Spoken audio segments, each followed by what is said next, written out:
This time I'm going back to my mother's mother, my grandma, um, to talk about um, Grandad and the First World War.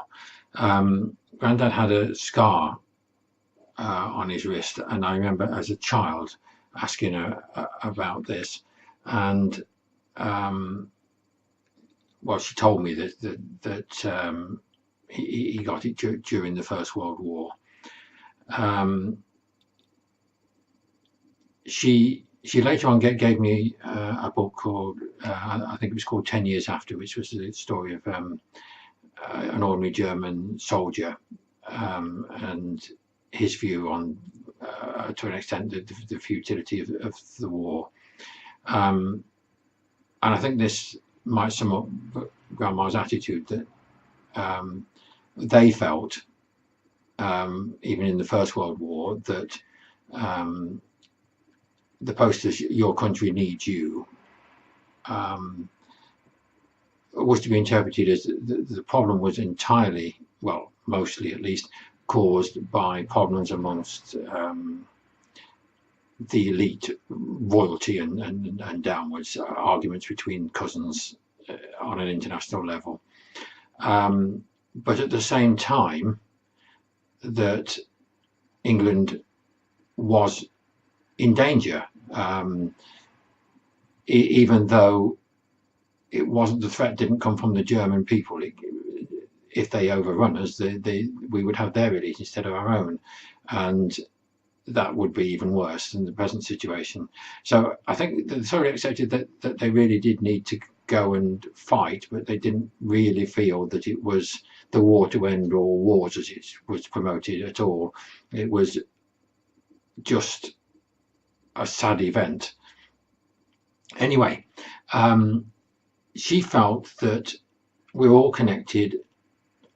We can by the Wyrd, the web that binds us together, but we were also connected to the Germans, and you could actually feel the bond that we had originated, albeit over 1,000 years before, from Germany. We still had a connection to the land that they had a connection to, and there was a way of, if you like, if you paid attention to the information that would come from the Wyrd, you could manage things better that way.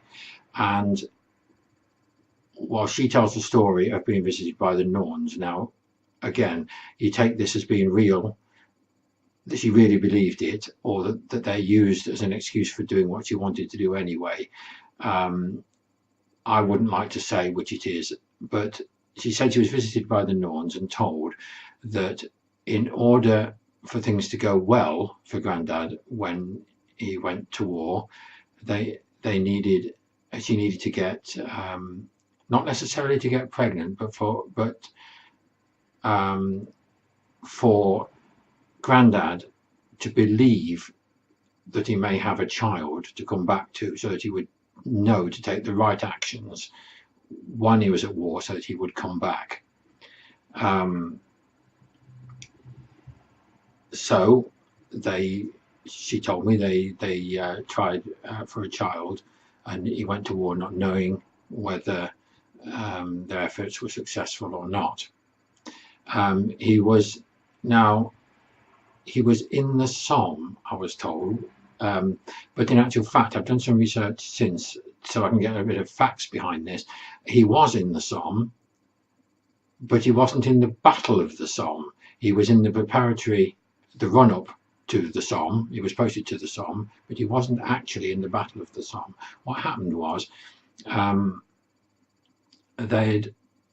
again, this is Grandma's story, that he told her afterwards that there was some ammunition stored on the top of the trench they were in. Somebody had put it there before, and he had reached up with his right hand. He'd reached up to pick up the ammunition, and just at that point, a sniper shot him through the wrist. Now, this had been seen, so she told me, he told her when he came back, this had been seen by his commanding officer, which was very fortunate, because this is the perfect injury to get out of the war, because you can't shoot with an injured right hand, but it won't kill you. It was apparently an absolutely genuine accident, because we know this now, because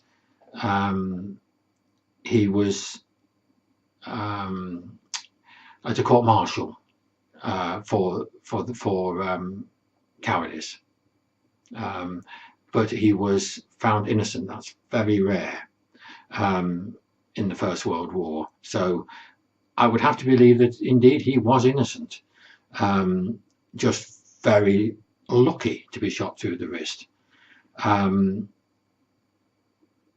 Now, Grandma definitely painted this as this was the connection that she had predicted before he went.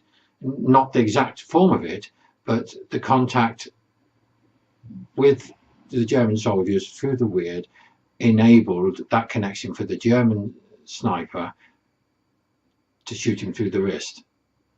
In fact, you could see this as the German cooperating with the German soldiers, cooperating with the English soldiers to avoid as many casualties as possible. I've not heard this view expressed anywhere else before. I know that they talk about the football match, which I suppose at Christmas, which perhaps is a similar sentiment. But anyway, at the time, she simply got a telegram to say he was missing, which in 90% of circumstances, missing means dead, or at best captured.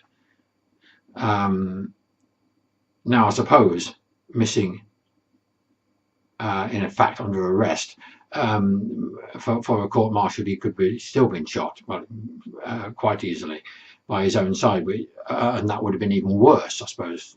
Well, it would have been worse, wouldn't it, than being shot by the enemy. So during this time when he was missing, she went on a walk to try and contact the Wyrd, or to come to some information as to whether he was dead or not. And she just couldn't clear her head to do this. But they walked up, in fact, to quite near to where our house, well, the house is still there, in the spinney across the road, where there's what we as children were told was the sacred tree. Most of the trees were coppiced oak. This one was an entire oak that was hundreds of years old, we were told, but had been struck by lightning. So as the others, they grew out from the bottom in several strands like this. It's a coppice wood. This was a very thick trunk that only went to, well, I imagine it being head height, but it was probably my head height as a child, and then spread out in bits, and it was all twisted and gnarled as it had been struck by lightning. It was seen not exactly as I suppose as a sacred tree, but as a place to find out this sort of information, because trees have a presence, don't they? And the friend said that she could see what she described it as the brown ones. This is the phenomenon that gives rise to the name the Brownies, as in the Girl Guides. It's a different kind of spirit, if you like. I know nothing about them. In fact, they're not mentioned really in our family history hardly at all, except for this incident. And it wasn't my grandmother that saw them, it was her friend. And she said that they were making signs, were putting their hands up in the air and going like this, bring them up and bring them down. And the friend told her that this meant that he was alive, he was in trouble, and that that the indications though were good, that it would all work out well, which of course we are now all know it did. Now I don't know. She's telling me this story, of course, at least 50 years after the event. No, yeah, about 50 years after the event. So what she's elaborating in her head, I don't know. He certainly had the wound in his wrist, and he certainly came out of the event alive and well, and wasn't ever prosecuted or anything, although he was questioned. I think he told me himself once that he was questioned after it, which is how he put it, in a dismissive sort of manner like that. Well, yeah, they questioned me what had happened, and the commanding officer said it was an accident, and that was the end of it. I get the impression, since he disappeared for a week, there was more to it than that, and probably was indeed arrested, as Grandma had said.